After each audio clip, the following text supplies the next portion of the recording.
This episode is sponsored by MJ's Progress Not Perfection Meeting Center Association. We are in our meeting center where we do all these meetings for mental health and addiction.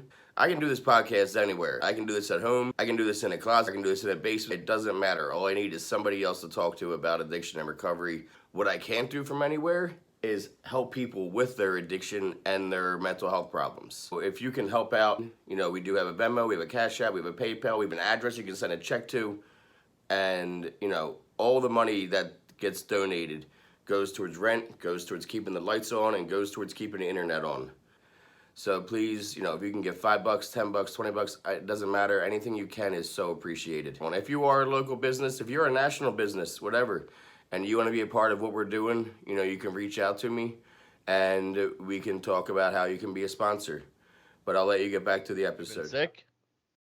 Yeah, I got a little cold or virus or something, man, but it's all good. I was able to go get some cough syrup and stuff and just sort of post up. That's good.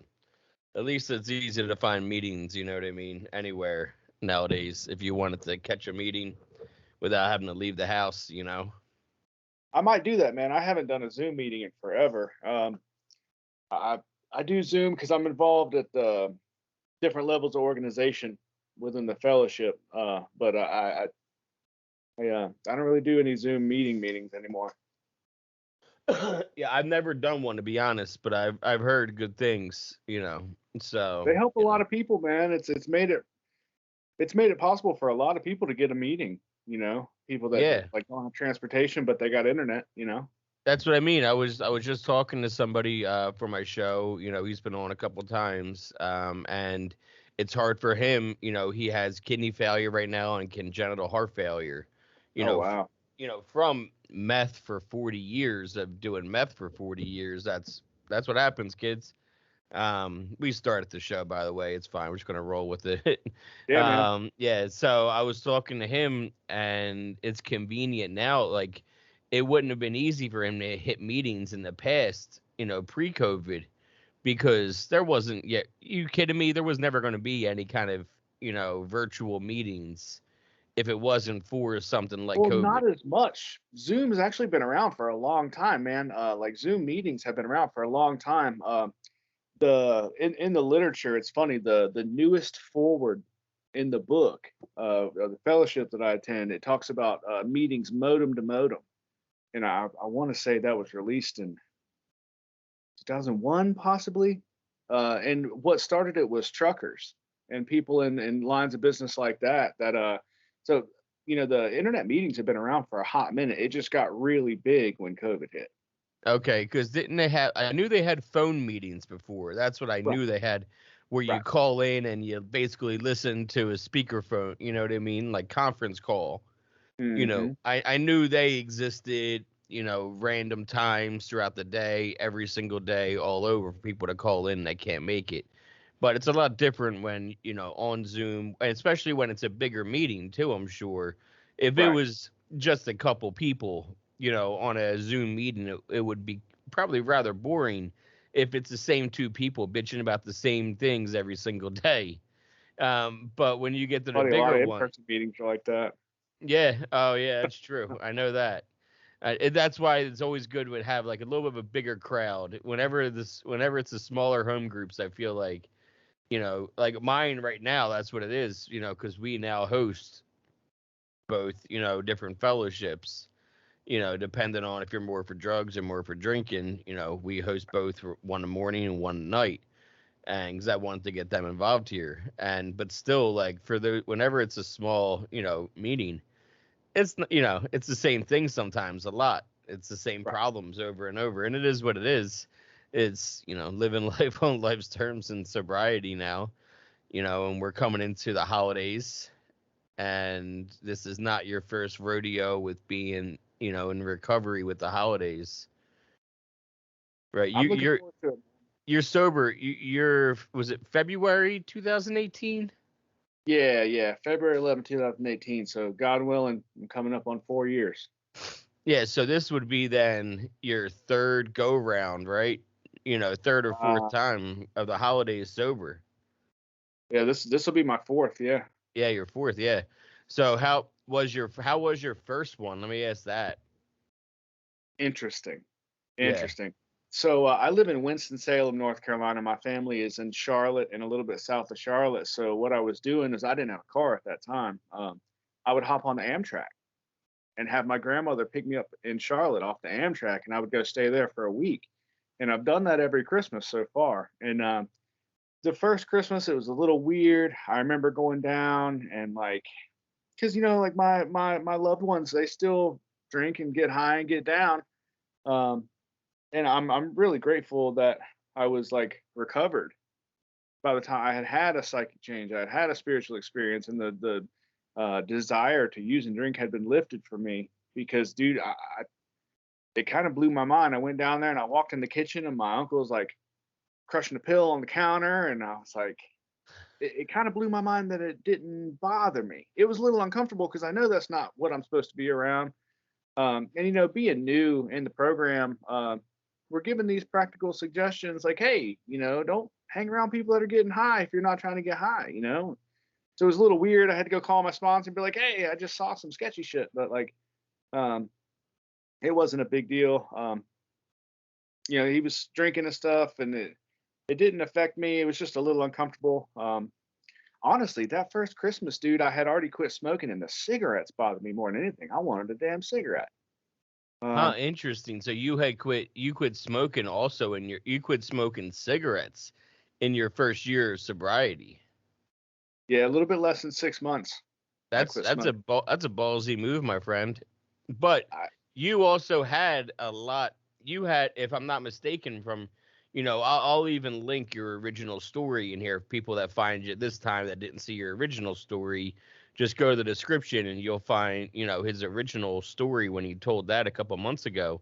Now, if I'm not mistaken, that would have been like a trigger for you because like your whole family was using growing up. Right. So being around it again, you kind of knew what you were going to get into. I would imagine. Kind of like, all right, but at least you had like 8 months sobriety. But I'm sure the one thing you didn't expect is to be triggered for cigarettes the most.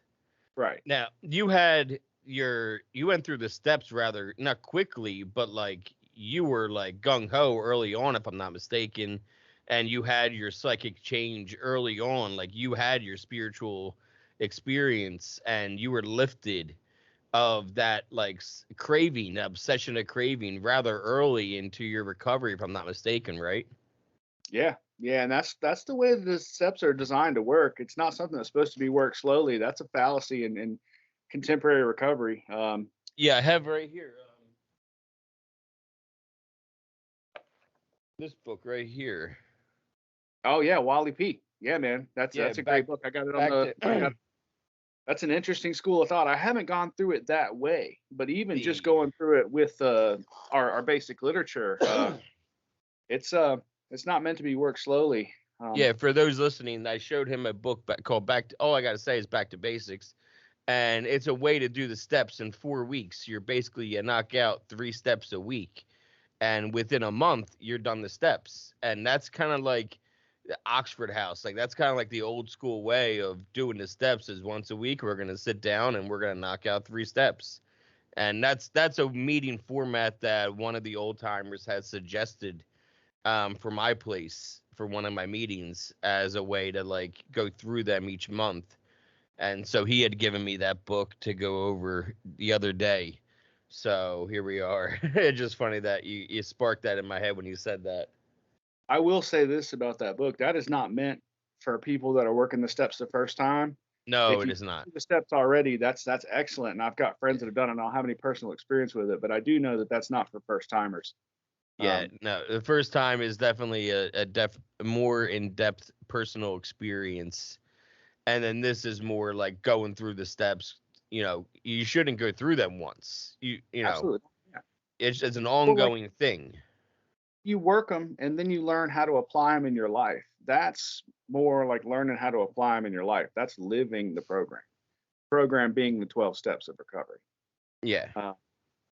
So we've talked about a couple things that got me thinking. On the cigarettes thing, you said it was ballsy, and I want to be clear, man. I can't take any credit for that. The same as I can't take any credit for my recovery. I'm not sober today because of Tim. That there's no way. Um, it's God, man. It's not me. Um, yeah, I put a little work in, but like these weren't my ideas. I've just been doing what I've been told to do. I'm sober because of God, not because of me. And I quit smoking because of God, not because of me. I had already always told myself, like, I got sober and I was like, man, forget that. Like, I gave up dope. I gave up everything. I'm gonna keep my cigarettes. Y'all can kiss my ass. And that's exactly how I felt until the day that my mind changed. And it's not like I changed my mind; it was changed for me. I was walking through Walmart and I walked past the little smoking cessation section with like the gum and the lozenges and all that, and that's what I did. I got the little nicotine lozenges and did those for a month, and that's been And, it. July 27th made 3 years. wow. Okay. And usually in North Carolina, I noticed when I lived down there, I met more people that dipped than smoked. Mhm. There's a lot of Now, that. did you also dip too, and you quit that? No, you were never into that. No, I smoked. I started smoking at like eighth, ninth grade, and I love cigars too because there's a good head rush with those. Anything to get me high, I was a fan of. So Yeah. yeah, Yeah, but I I can't didn't. I can't smoke cigars still to this day. I don't know how to not inhale, you know. That's some man shit, man. I ain't built for it. Yeah, I can't not inhale, and I'll sit there. My dad and brother, they don't smoke cigarettes, but they smoke cigars, and we would hang out, and I would be, inhaling this entire fucking cigar while they're just like puffing away. So I'm like, this is Right. more damage than anything. I might as well just chain smoke a few cigarettes and bullshit with you guys while you guys have a cigar. So yeah, now that's what we do. They'll have their cigars, and I'll puff a few cigarettes while they're smoking because I can't be trusted with a cigar. I don't know how to fucking smoke that thing responsibly. Yeah, man. Uh, I can't do anything how it's supposed to be done. You know what I mean? yeah, I'm an alcoholic, dude. I can't I can't left do it anything left to like my that. own. Yeah, what does it say in the book? Left to my own vices. You know what I mean? Like, no, I can't. Now that first holiday, like when you're seeing all this, there wasn't temptation, but was there like any kind of relief? Like, thank God that's not going to be me tomorrow. I know what that's going to feel like tomorrow, kind of thing. It did bring a lot of gratitude because I have family members that are really sick. And what I mean by they're really sick, I mean they are exactly like me. They just have not yet found a new way to live. Um, and man, it brought a lot of gratitude. Like I saw my family getting down, and I was like, man, like I'm gonna remember every second of this holiday. I'm gonna be present, not only physically, but mentally and emotionally present this entire holiday. I don't need anything to change the way I feel to enjoy this experience. And man, it brought me closer to God. It made me really grateful. Now It was was a yours now wonderful was your experience. second holiday? Was your second holidays the first holiday where you had like not responsibility, but like you sponsor, right? Like you help people in like so now let's fast forward to your second holiday. Now that you have people like that you had sponsees by the second one. Yeah. Now, do Yeah. you So have any of them have like come? What do you say to somebody their first year of sobriety going into the holidays that might be nervous, like new in sobriety? we go to the book. We go to the book and I show them the promises in the book. So this sort of brings me back to something you said earlier. So you were talking about triggers. Triggers don't exist for a recovered person. For a person who has worked the steps and had a spiritual experience, there is no such thing as triggered. What I mean is, I can't be triggered from a position of neutrality. There are promises in the book that I read that tells me that I'll be neither cocky nor afraid, that my alcohol problem will be removed from me. So if my problem has been removed, and it has, I don't have an alcohol and drug problem today. I'm still an alcoholic and a drug addict, but I don't have an active problem. So since I don't have a problem, I can't be triggered. I don't know if you're following. It's just it's the promises that are in the book I read, and that's what I'll take those guys to. Like, hey man, if you want to go home, absolutely. The whole point of a 12-step program is to return you to society. I'm not trying to have you hide in meetings all your life, dude. No, you're going to get out in the world and you're going to live and you're going to be a part of the world. But let's work these steps so you can get to the place called recovered. so you can go anywhere. The book tells me that I can go anywhere if my motives are right and I'm spiritually fit. Tells me I can go and do things that people like me are not supposed to be able to go and do. Uh, don't get me wrong. Like, dude, I don't go to the bar and hang out and belly up to the bar. I sure as hell don't go to the trap house and hang out. But if I do have to go to a place where there's drugs and alcohol going on, if I'm spiritually fit and my motives are pure, I can go anywhere and be perfectly fine and be protected. Yep. Yeah, and that's it's almost to the point where like I don't want it. Yeah, Like I yeah. can be around it because I don't want what you have anymore. And Hmm. and before, yeah, 5 years ago, they had what I wanted. You know what I mean? I had what I wanted then. But now that's nowhere near what I want ever because it's never going to make me feel better again. Right. That's the thing is, just because I'm sober doesn't mean like my life is perfect. Oh, absolutely not. Because life still shows up, Yeah, yeah. but I don't it's really weird because sometimes when you find out bad news in sobriety and when your mind doesn't go to drinking and drugs and it goes to all the other solutions that actually are real solutions, it's always like hours later where I'm like, oh shit, my solution wasn't to get high or get drunk, when that problem came up. It's like I realize that hours later now. It's not even like a thing. It's like, oh, look at that, and it's because I'm constantly practicing. I'm constantly doing steps. I'm constantly working on things that were told to me. So when my mind is on all of these other tools that I need and my mind is on solution, and finding it, my mind can't be bothered with the other shit that it used to. Right. Where my mind would want to go before is not even in like the facility of where I can go now, the realm of like a possibility anymore, because I know it's not going to get me to the answer I need anymore. Right. You It's know, so what it sounds like to me, what you're describing is a spiritual experience. And like the spiritual experiences that I've had, I never noticed those in the moment. It was just like what you were saying, like hours later or months later, I'll realize like, oh my God, like there was something working. There was like some serious power flowing in this moment that I had no idea of in the moment. Like, how cool is that?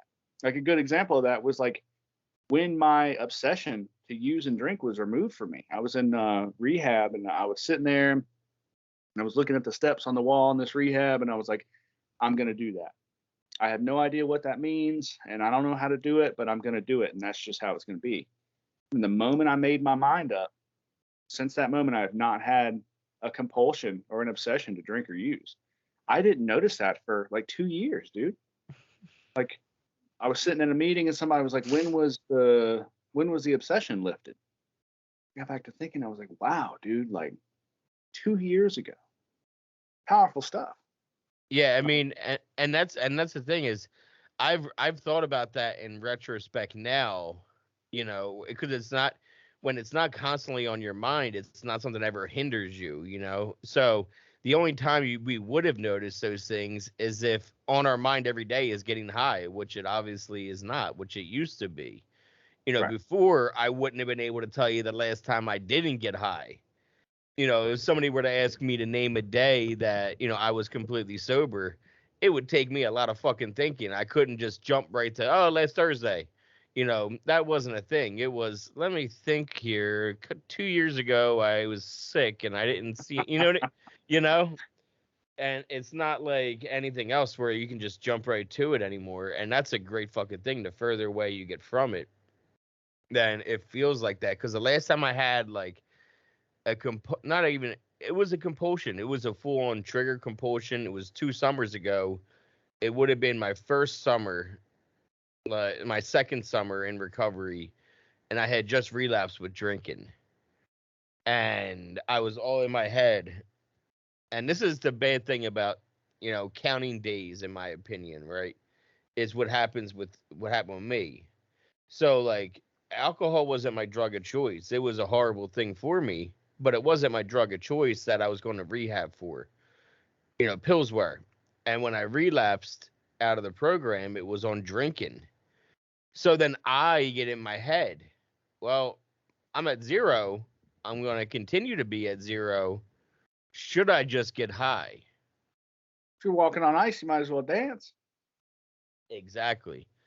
And it was bad, dude. I luckily for me, I was 2.5 hours from where I used to get high, and it was taking me to have to manipulate and lie to my fiance, now my wife, about needing to go to New Jersey right now. Let's go. We'll go down to Jersey. We'll see this person. We'll hang out there. We'll have a fun random night. And really, it was so that I could see this one dude and get pills. Mm. Manipulation is And strong with people like us, man.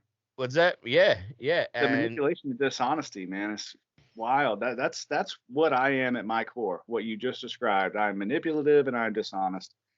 yep. Um, And we walked out the door. She was all like, "Oh my god, yeah, we'll do that," because she's not from my area. She doesn't get to go there that often. When right. she does, it's an experience to see people. She's not from the Philadelphia area, so going through Philly is always an experience for people. So she's like, "Oh yeah, it's a Friday night. We're kid free. Let's do it. Yeah, it's a fun random trip. I love it. Let's do that."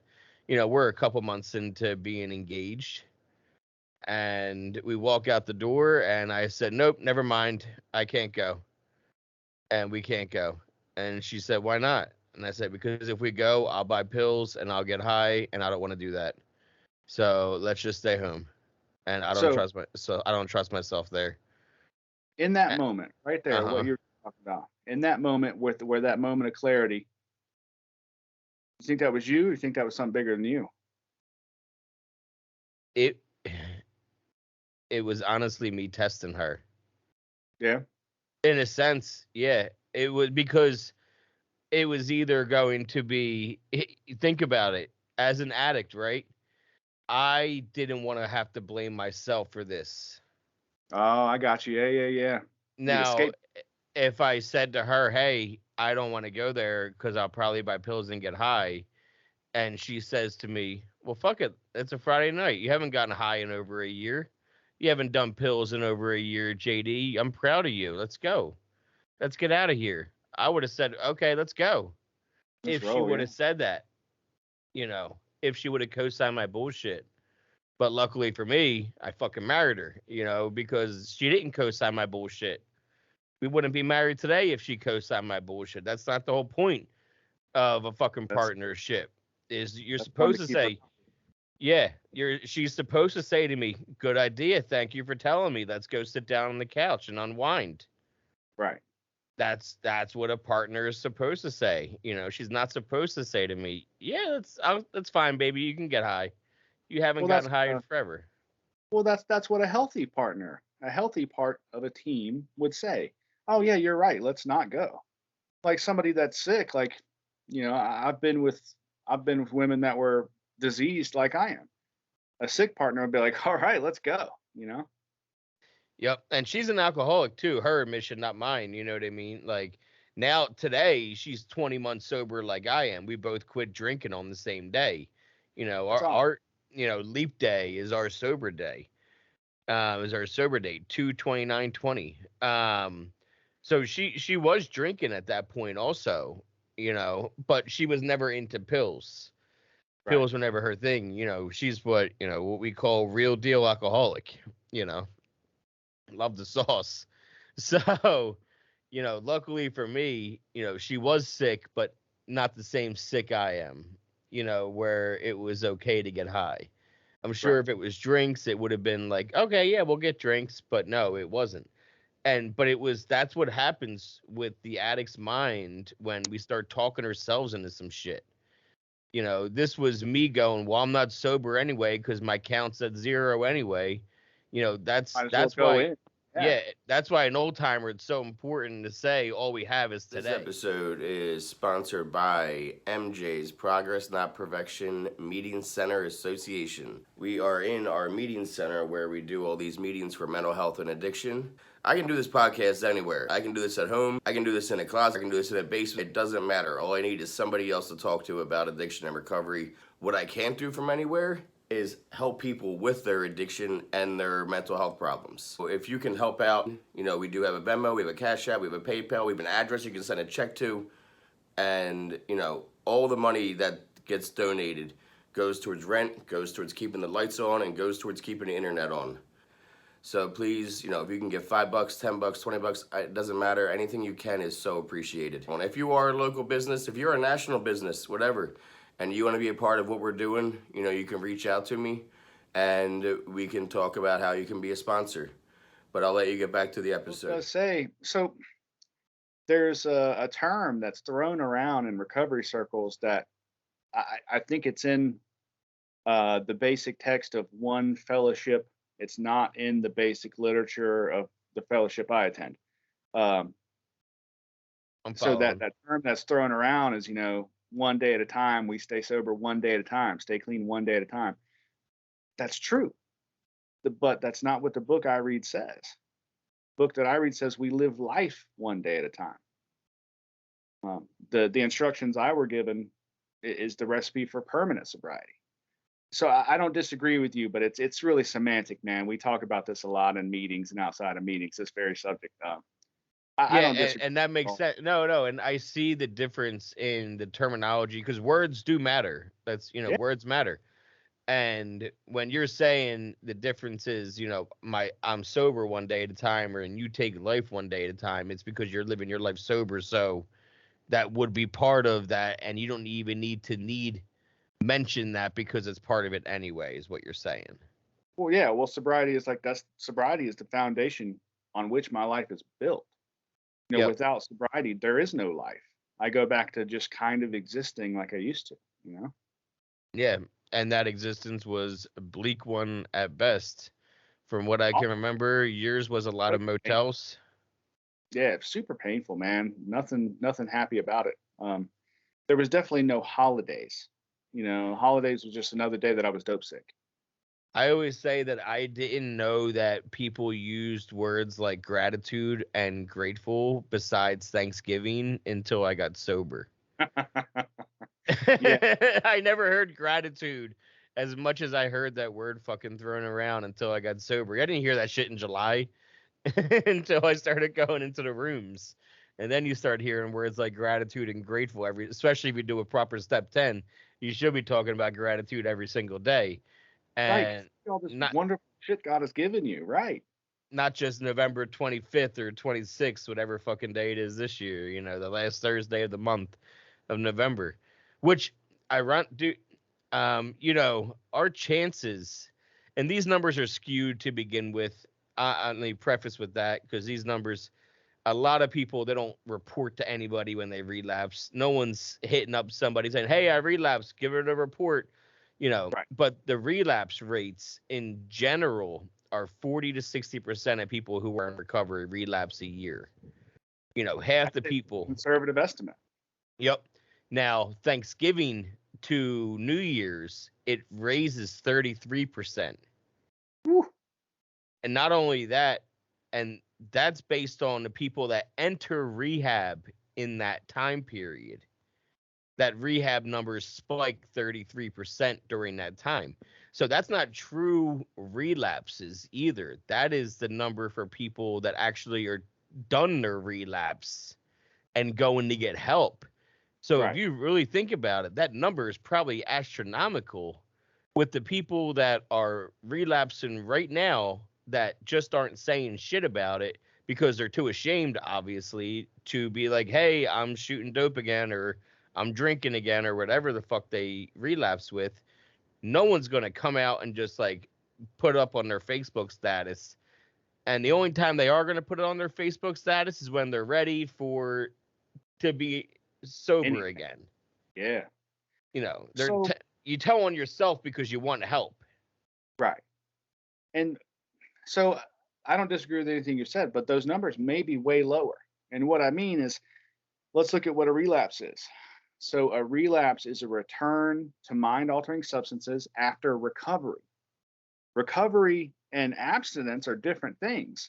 So if all you've done is not use and you go back to using, that's not a relapse. A relapse is after you've had a spiritual experience, after you've worked the steps, after you've started a new way of life, then you return. A lot of people just go back to using. I look at that differently than a relapse. Okay, so you consider the terminology of relapse to be separate for somebody that what would you call that, goes out, Yeah, it would just be goes going out. back out. Yeah. I mean, and again, You it's quit semantic. quitting. You quit quitting. Right, right. And again, I'm sort of splitting hairs here. It's semantics, but it means something to me. Yeah, Um, well, I mean, you're an avid, reader, so words would matter to you. Like yeah, you were the bookworm, if I'm not mistaken, that I talked to. that's me. That always had a fucking book in your hand. So yeah, and if you're always reading, then yeah, words would matter, and the placement of the words and why you say the words. I mean, I always say to my kid and my wife, like, words matter. Like that's something that I say all the time Yeah. because and that's why that word. And I love that you always say recovered. And because it is a hot topic, and it is a word that people feel really uncomfortable about. And that's okay. People think that it's like not okay to be uncomfortable. It's perfectly okay to be uncomfortable and to ask questions. Yeah, yeah. If I would have never been uncomfortable, I would have never had any reason to get better. Uh, there's no comfort in growth. There's no growth in comfort. If you're not getting uncomfortable, you're staying still. You're probably going to backpedal. Maybe I can help with this recovered thing. When I say the word recovered, I do not mean cured. I'm an alcoholic. I'm a drug addict. I will always be an alcoholic and I will always be a drug addict until the day I die. When I say I'm recovered, I don't mean I'm cured. What I mean is that I have recovered from a seemingly hopeless state of mind and body. The obsession and the compulsion to use and drink has been removed from me. I'm recovered. I don't use the word recovering. If I was to walk around and say that I'll always be recovering, that's for me to say that God doesn't have the power to fix me, which He does. Obviously, I'm here. Um, and this is sort of a hot button topic in recovery circles, and there's sort of two schools of thought about this. But again, this is very weighty to me. The book that I read, the basic text of my fellowship, the word recovered appears, I think, 16 times. The word recovering is in there once. Yep, and I And no, and I agree, and I agree that it should be used because it's if the person is confident enough to use that word, let them. Don't say shit. Don't take their inventory. If you're I agree. confident, and it's about confidence. It's Not a in me, no, not no, no, no, confident, no, no, no, no. confident. Confidence in your higher power, Right, right, confidence in your program, confidence in the way that you work your program. So it is in a sense about you because it's you that is holding the key to it at the end of the day. It's you that is saying it. But I understand exactly what you're saying. It's not you that's actually doing that. I'm It's just a vessel you. for Exactly. And people don't understand that. And I still say recovering. And which is that's okay. which is exactly. And it's only because I am not confident enough to say recovered. I don't have as strong of a bond with my higher power as you do. I am working on having a conscious contact, you know what I Right, mean? And I'm consistently always working on that and improving that, but it's not to the point where I can sit here and say recovered right, confidently, where I right. can actually feel it with every fiber of my beings and it's going to portray that way where that but when you say it, I say, yeah, he is. When somebody else, when they say it, I can tell when they say it, like how much they have behind it, how much weight they hold when they say it. There's Right. some people that don't understand and they're just say, yeah, I'm recovered. And you're like, why? Well, I don't know, it's past tense. And you're like, that's not the answer we were hoping to hear.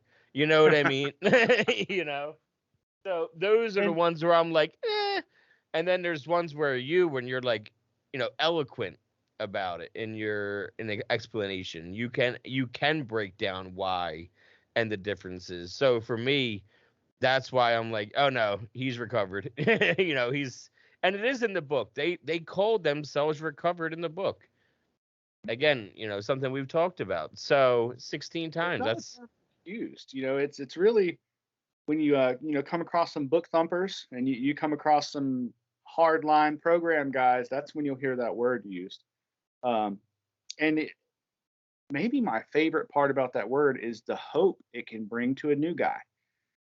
When a brand new guy shows up in a meeting and I introduce myself that way as recovered, he's gonna be like, "What the hell does that mean? And how do I do that?"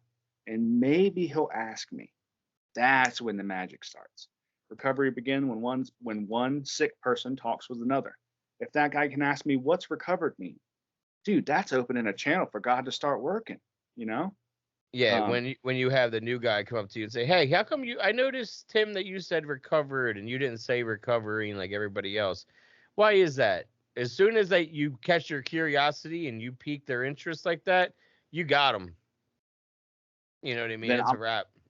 I'm immediately going to break the book open and I'm going to show them time and time and time and time and time again how that word is used and what it means and how they can get that. They can have that. It's theirs already. All they got to do is listen to what we have to say. Yeah. It's Now, all about the new man. It's all about spreading hope. yep. Are you hitting a lot of meetings, or do you hit a lot of meetings during the holidays, like with your guys? Yeah. Holidays or not, I hit about the same amount of meetings all the time. My home group meets. I have two home groups. One meets 3 days a week. Another meets 1 day a week. So I hit those four, and then another day of the week I'll try to hit a random one. I'm gonna go about 45 minutes away Tuesday, hopefully. I got a lot going on, man. I've been sick. I got this little cold or whatever's going on, so I might not hit one tomorrow. But Tuesday, I'm going in for surgery. I'm having a little cyst removed in my wrist, and then that night I'll go about 45 minutes away to a little meeting that's out in the middle of nowhere. Those are always nice. I used to like doing that, going like a nice 45-minute ride to one. It really give you some nice processing time afterwards to, take in everything you talked about, all that kind of shit.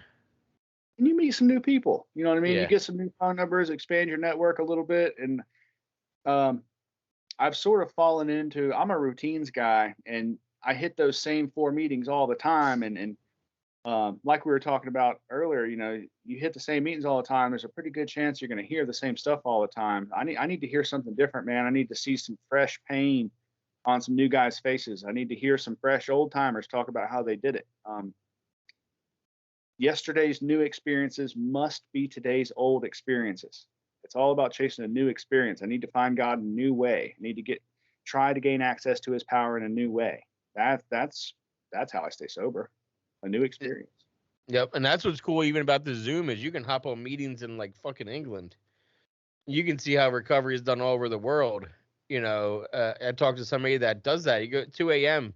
He's on, morning meetings in England on Zoom, but it's 2 o'clock for him, but it's like 9 a.m. there or whatever. And he's on the meetings sitting there talking to them. So that's the cool thing, especially because recovery is not a one size, fits all either. There's a million brands, man. And I'll Yeah. say European recovery, so strong, dude. It's really amazing to see. I've got a dear friend that lives in Germany, and he's like gotten me into some Zoom meetings in London. And dude, those guys are amazing. Those guys are awesome. Really, they are. I think they're like 5 or 6 hours ahead of me. So like That's what, it'll be. yeah, it depends on the time of the year, Mhm. whether it's 5 or 6 hours from us on the Eastern time, because they Right. don't do the whatchamacallit like we do, the fucking daylight savings. Oh, I didn't know they didn't do it. Okay. Yeah, so it's either five because I have a sister, we'll call her sister. She was an exchange student that lived with us when I was a kid, and she's from Berlin, Germany. So I visited her in Berlin when I lived in Durham. I lived in Okay. My brother and we had to drive to Philly where my parents were. So we had to do a 7-hour drive up to Philly from North Carolina. And then we hopped on a plane for the 9-hour flight out out to fucking Germany. And then it was all the trains, for like 10 days all over Europe and then nice 9-hour flight back and a 7-hour car ride home. It was Sounds awesome, man. yeah, but it was worth it, you know. The trip in Yeah, general. I wasn't on drugs, you know. It was during a time where I was drinking a lot during this right. time. I was, you know, I wasn't doing pills every day at this time. It was after my fiance passed, and I was on my bender of just like drinking way too much. So it fit the mold of going to Europe. Oh, I can just keep drinking there and I'll be good. So that's Right. basically what I did. Just keep the buzz going. You can keep on drinking in front of family and keep the lie going that way. A lot easier than trying to rail some some pills real quick while you're traveling with family isn't as easy. And So and when you start, you start talking about that, you start talking about like levels of social acceptability. Like it's strange to me how it's more socially acceptable for me to be shitty drunk, slobbering, pissing myself drunk, than it is nodding out on pills. There's no yeah, difference in those two states of mind. There's no difference in that inebriation, really. It's not couldn't agree present. more. Nope. It's I think alcohol is way worse. You know, and there was somebody on my show a couple weeks ago. We had to take out her identity. You know, she wanted her identity taken out. And she even said, like, I had the tamest story out of all your stories. You know, she was a drinker. And Right. it's just that there's so much shame that gets associated with when you are, and especially a mother, you know, oh, you drank like that as a mom, like you couldn't drink like an adult as a mom, like the rest of us. Like the stigma, there's no stigma on alcohol being bad, which is Not wrong. nearly. You I mean, know, a shitty drunk is still looked down upon, but not nearly as much. you got to be a shitty ass drunk to be looked at. You got to be a Barney, Pretty you bad. know, you got to be Barney falling over from The Simpsons. You know, that's what they consider a drunk. You know, think about it. Society considers a drunk somebody like Barney, who's just sitting at the bar all day, or Hmm. the person who's panhandle and missing 7 teeth. They consider Right. that person the bad drunk, but they won't consider the mom who takes down 2 bottles of wine a night a bad drunk because she has a roof over her head, and the kids are asleep in their beds. Well, sometimes, and it depends on where you're at too. Like we were talking about Europe. It's much more acceptable to be drunk all the time in Europe.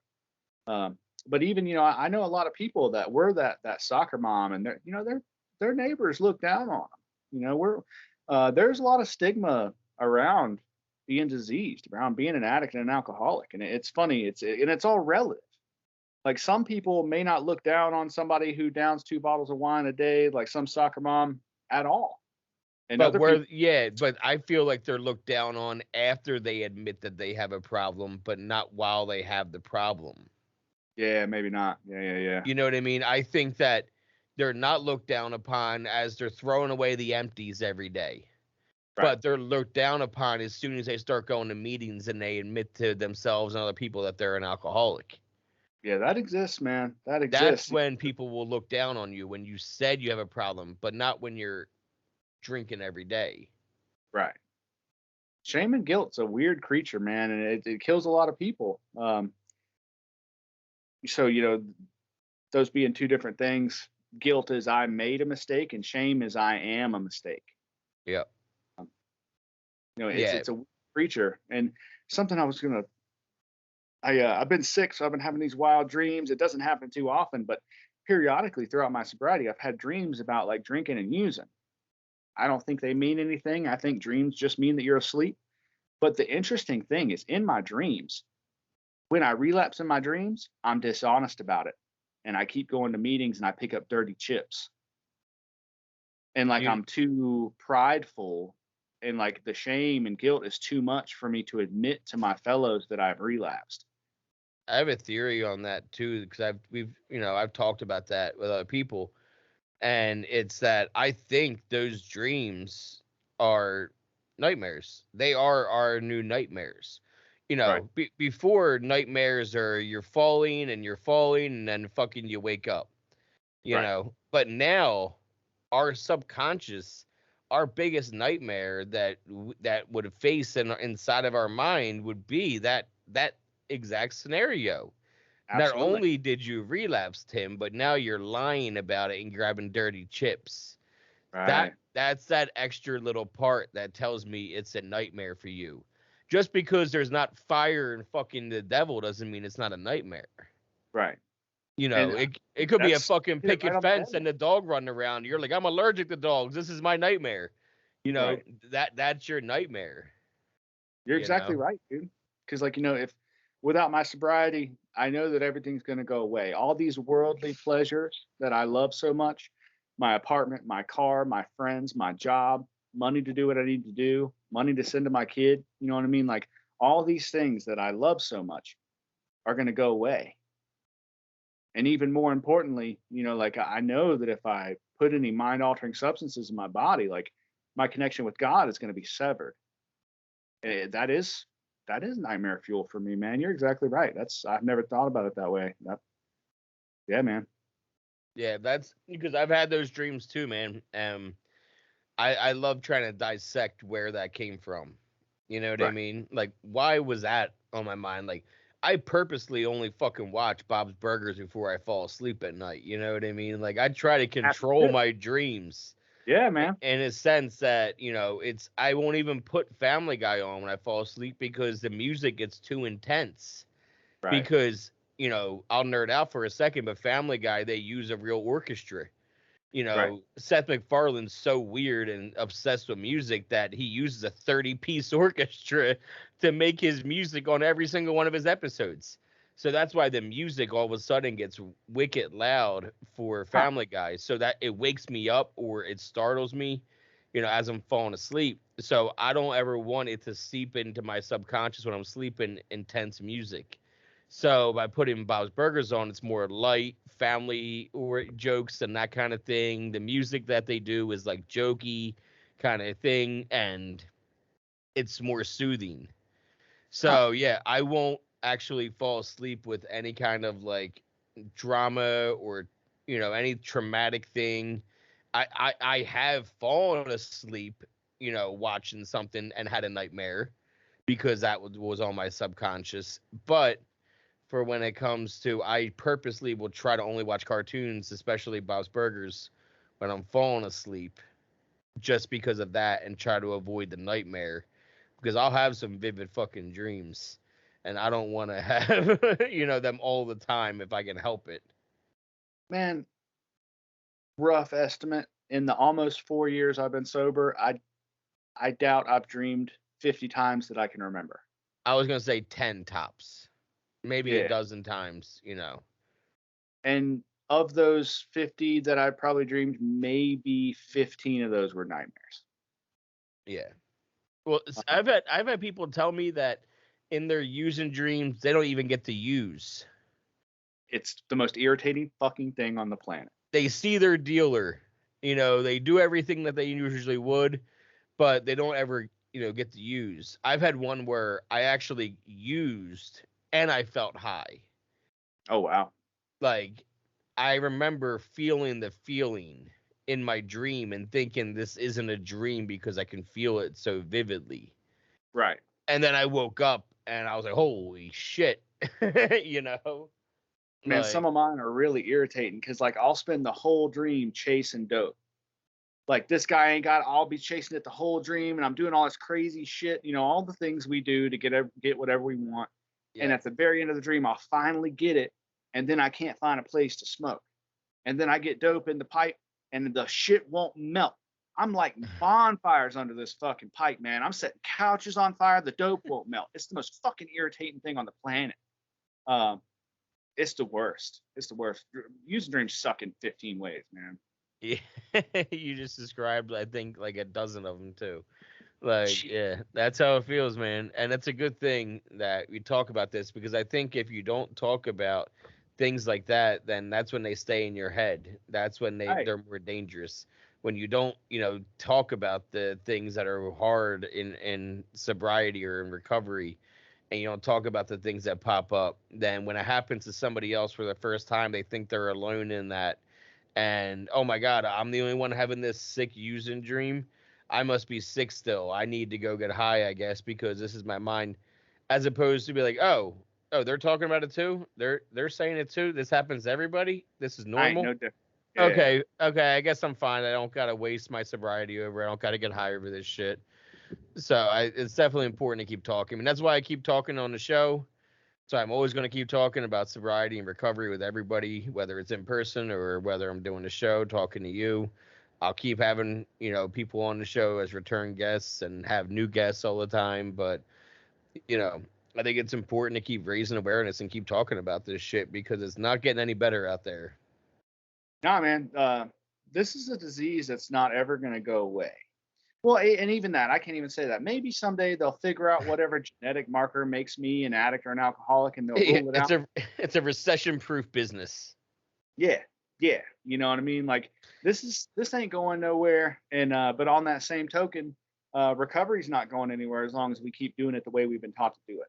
If I do it how my forefathers did, if I do it out of the book, then and if I honor the principles of the program, I can keep this thing going. I'll say this: I've got a daughter, man. She'll be 11 in December, and this is another weird topic, but I believe that kid to be alcoholic. She just hasn't drank yet.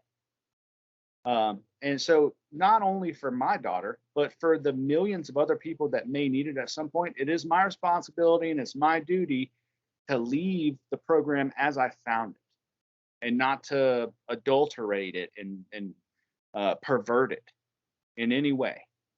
Don't change it. It's fine. It doesn't need to be changed. I have a responsibility to keep this thing going and to keep spreading hope the way it was spread to me. So like, if there's somebody out there listening to this, like, you don't have to use or drink anymore. Like there is a way for you to stop and never use again. Find a meeting, find a sponsor, work the steps. Like, it can be better. Life doesn't have to hurt. That's not what we were put here for, to be miserable all the time. It's going to suck sometimes. You can be happy. You can be clean. You can be sober. You can have all the things you want. Go get some help. You don't have Yeah. to do this shit alone. And going through what you've been through to be working the program the way you work it and working your recovery the way that you work it, it goes to show you that you can put as much into your recovery as you put as much into your addiction. You put as Yeah. much, energy and focus into your recovery as you energy and focus that you put into your addiction, and you're You'll be going to good be to just go. fine because Yeah. all of our I'll speak for myself, all of my energy every single day, even if I was going to a full-time job or not, all my energy every day was, how am I going to get high? When am I going to get high? Who's going to get me high? And then go figure it the fuck out every single day. And it was sometimes 4 or 5 hours of driving all around. It was making 60 phone calls, sending out 30 text messages, whatever the fuck you got to do. It's a lot of waiting and sitting and staring at a blank phone, waiting for a message to pop up. Energy and time being spent all there. Now, talking about driving 45 minutes to a meeting when you're spending the time driving that far to go to your recovery and putting your recovery at first and putting that much energy into, instead of all those phone calls and text messages to dealers and people that use drugs, I'm sending these phone calls and texts out to people that are in recovery that are either need help or want help or going to help me. This is Hmm. all, I help you, you help me, they help me, we help them. This is all constantly going and not stopping.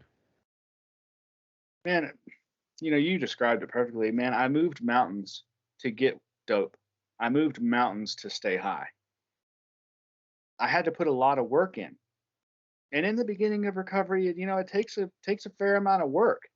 But if I'm being real, the things I have to do to stay sober are nothing compared to the work I did to stay high. It's so much easier to stay sober. There's another fallacy floating around that is so hard to resist temptation and stay sober. Not if you follow the instructions. That's not the way it's intended to be. It's not supposed to be a fight. Um, I, I I don't have to do a whole lot to stay sober, happy, and connected to God. I had to do a lot to stay high. You know, if I Oh yeah. put 10% of the effort into sobriety and recovery, as I did into staying high, man, I'm fucking good to go. Yep. That's And we that's that's just the need to truth in keep my life. talking about it. Just need to keep giving support. You know, go if you don't have support, you can find support online. You can find support in person. We are begging you to let us help you. You know what I mean? I don't care. You can reach out to any. I know you feel the same way. Reach out on the socials. Reach out in person. That's what we're here for. We want to help. We Right. can't stay sober unless we give back what was given to us. Right. Right. I need you so that I can stay sober. I need to help you so that I can stay sober. You Right. need to help somebody else so that you can stay. This is what the fuck we do. You know, and I am in no way unique. There's a dude just like me at any meeting, anywhere you go in any city on the whole planet. If you show up 100%. to a I know meeting, 4 of you. No, I know 4 of you no, easily. exactly, yeah, dude. If In the you show best up at a way. In the meeting, best way. I'm so glad I know all 4 of you too. You know? yeah, and dude, that's awesome, man. That's Yeah. exactly, I'm in no way unique or special at all. I'm just another dude trying to stay sober. Um, if you show up to a meeting and ask for help, some dude with a book is going to be like, okay, let's do this. And if it doesn't happen at the first meeting, you keep going till it does. You won't have to go to too many. Somebody will Yeah. snatch you up and help you. Go to a different group. Sometimes Yeah. you just got to find your group. There's some groups that I fit in with. I'm sure you know 4 of me. You know what I mean? You've been in the rooms long enough. That's the thing. And that's sometimes there's groups where I'm like, I don't fit in here whatsoever, and that's okay because then there's other groups where I'm like, holy shit, this is where I belong. It's just Mhm. like in addiction. There's sometimes you go to a trap house and I'm like, this trap house isn't for me. Sketchy as fuck. But then there's other trap houses I've gone to and been like, no, these are my people. This is where I'm Mhm. gonna hang out because what's going on at what are we talking about? What are we doing in these trap houses? We don't. The only thing different is that we're sober now. We're in the same bar. You go to that bar, miserable people, whatever. You go to this bar, that bar, or this bar. We're all still the same people from the bar, except for we don't have a drink in front of us. Have you heard Right. that? Talked about that before? Like how just take the Oh drink yeah. away. We're the same person you talk with at the bar. Right. Right. Well, and, it's like you've taken that group of people from the bar, and some of them have had spiritual experiences. Some of them are recovered. Some are in the process of getting there, and some haven't started the process yet. It's just like at the bar. When you get there, there are some people that have been there all day and they're fucking slammered. They're done. There's some guys that are still in that little happy place of warm and fuzzy, and they're still drinking and having fun. And there's a guy that just got there that is like shaking until he can get a couple shots down. It's the same way. Um, and dude, Yep. I never felt like I belonged anywhere. In my very own skin, I never felt like I belonged anywhere.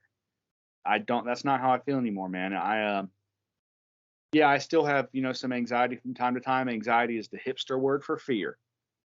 I'm a fearful human. I still feel fear. I'm not free from it. But I have a way of life to apply to fear where I can walk through it, But there aren't many places I go anymore where I'm like, oh, I don't belong.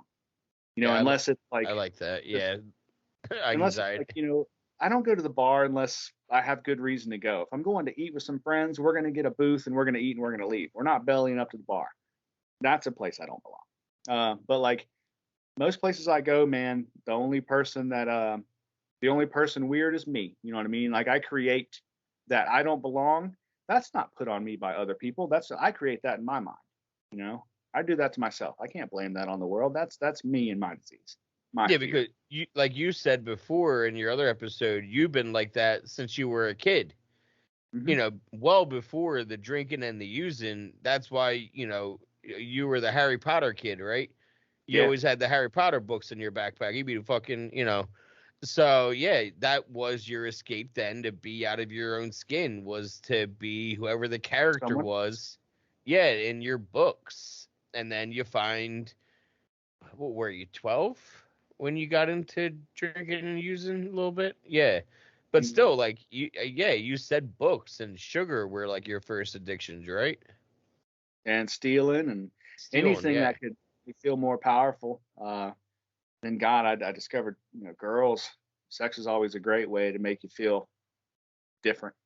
Um, Yeah, it definitely has an impact on a lot of us, you know, a lot of addicts going through. If there are a lot of people that I talk to that never drank and never used until their 20s. And then there's people like us where we learned adolescence while we were getting high and drunk.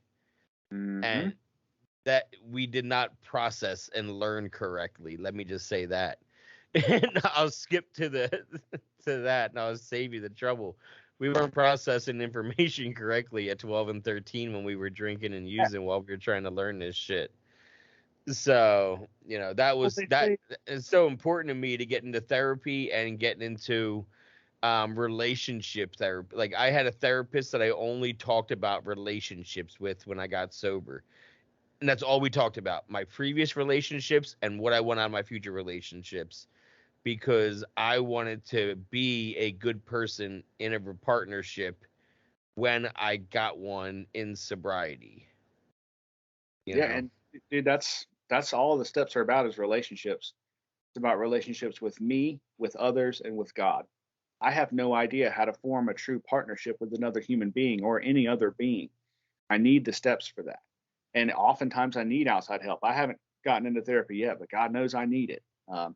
I've been getting into some codependency recovery and like learning how to identify codependent characteristics and take the healthy action. That's a big part of a healthy relationship. Um, Yeah. Yeah, and that therapy does make a big difference. I was thinking about Nothing getting wrong with outside help, dude. getting into which I haven't yet, but I still it's on the horizon, getting into Al-Anon. Do it. Do it. Just, you know, it's been suggested to me by somebody that's like a mentor. You know, I don't call her a sponsor, but I call her a mentor. And she, you know, runs a recovery center also in LA, kind of similar to mine. And she's like, it's been so helpful. You don't realize how much you need it because we deal with we're on the ground floor. We're dealing with these addicts and alcoholics on the front lines. You know, we're not in recovery where we're dealing with them, not in recovery, not in rehabs, trying to help people. We're the day to day shit, the tough Well, shit. you can't see how sick you are until you see what healthy looks like. Yeah. It's like somebody that needs glasses. Before I got glasses, I had no idea what I was not seeing. I had Yep. never experienced it before. So I didn't know that I was missing it. So when I got glasses, when I got healthy, when I got, through the steps and when I started to live a new way of life, I could see what I'd been missing. Um, Another thing I recommend highly as far as like in there's Nar-Anon, there's Al-Anon, there is a sister fellowship for all of our fellowships. Yep. Another thing that's really helpful is a book called Codependent No More by Okay. Melody Beatty. Life changing, dude. Life changing. I've been reading it with a friend of mine, and it's amazing, man. Really, you're gonna if What's it be called ready. again? It's called Codependent No More. And who's it by? Melody Beatty. Okay, She's I'll a pop it super, up. I'll super pop it up on the screen too. yeah, it's a super, super famous book. She's a really, really well known author. Um, I'm reading it. I'm almost through it with a friend, and if you're going to read this book, be prepared to get uncomfortable because it's going to call you out on all your shit. But that's the only way to get well is to identify the problems. Yeah, being uncomfortable is not a bad thing. We're supposed Absolutely to. You need to be uncomfortable in order to change. right. You know, and if you're not going to get uncomfortable, you're not going to change. You're just going to stay the fucking same. I mean, think of like even if it's a matter of clothes, think about it that way. Being uncomfortable is okay. It will fit. It will work. Right. Just give it time. Be patient. You know, trust the process. Trust in your higher power. Trust whatever you got to fucking trust. Whatever you want Pain to is a call it. blessing. Pain is the touchstone of growth. If I never hurt, I would never see that I need to get better. It's like going on a hike. If I go hike up a mountain, that's one of my hobbies. And I'm like, if that hike really kicks my ass, it shows me that I need to get more fit. I need to get healthier so I can make it up here and not be dying next time. Yep. Pain Yep. is not a purely negative thing. Pain is a gift. I agree. We'll end it there. I appreciate it, man. Taking the time to sit down and chat as always. And thanks again for asking. Thank you. I'll talk to you, buddy. All right, man. All right, see you.